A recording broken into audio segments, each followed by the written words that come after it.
Raise your hand if you love editing family stories. Nope. Howdy. If you're new here, I'm Devin Noel Lee, and I love inspiring you to write your family history easily. I recently talked with Brenda Hudson with VoiceFly, who loves helping families capture their stories. Her how-to book, Story by Story, 15 Projects to Write Your Family Legacy, is based on her successful legacy writing workshops. During that interview, Brenda shared a gentler approach to editing our family stories, and I think you're going to enjoy it. So let's get to it. I love this technique too. So it's called a reflection write.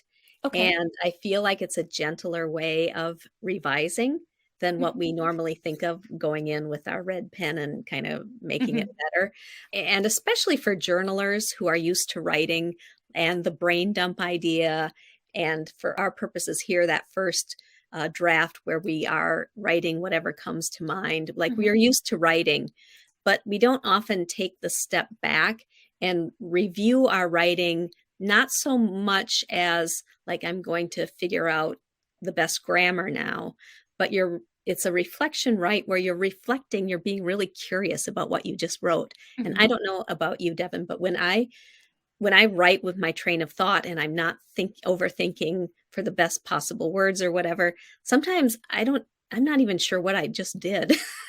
Like it's kind of magical what comes up. So Yeah. now you're going to pivot and be a reader of your Okay. writing. Right. And so I have people skim what they've written and highlight or underline words or phrases that jump out at them for whatever reason. So it's not things to fix necessarily, but you know, what's interesting in your writing, what do you really love? And then if they have questions as you're reading, you can jot those down in the margins. And at the very end of your piece, when you've skimmed it, I suggest you write a couple of sentences or a couple of bullet points, things that you noticed.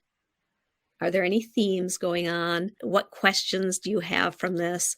Or, just I'm curious by, or I was surprised by. And that's just a really great way to kind of process what you've just written. And that's I like it as a middle step if you are going to go on and edit it further. Yeah. It's a more encouraging way. And also sometimes that reflection write will make you see things you haven't seen before that can be included in if you do a revision. And sometimes it will point the direction to other stories that you want to tell. So it's a reflection, right? I love doing that. Yeah. And that aligns well with one of what I teach on this channel is first draft. And then first step of editing is not the syntax. That's actually step 4. The next step is the content development things, explaining things. And I sometimes will share my writing with somebody I trust. And I've given them a sample. Did I trust them? Yes. Okay, they get more. If I don't like what happened, then I don't give them a second chance. But I keep trying different people until I found, and the person who helped me write the best is actually my husband. So when I started writing my snippets of participating in beauty pageants, which eventually led to the book form that you talked about. You don't have to do that. But I had so many stories, I had to bind them together. But when I shared the stories, he would do things like not criticize, but say, I don't understand what butt glue is. I don't understand what the pageant stamp is. I don't like what music played in the opening number. And to this day, I remember the routine that we did for We Are Family. Anyway, so because my hands will start going, and so he's like, could you put that into words? I'm like, what is this? What is that called? This little move. Anyway. And so if you do want to proceed further, that's another one, like either in a writing group of positive people who want to help you be the best.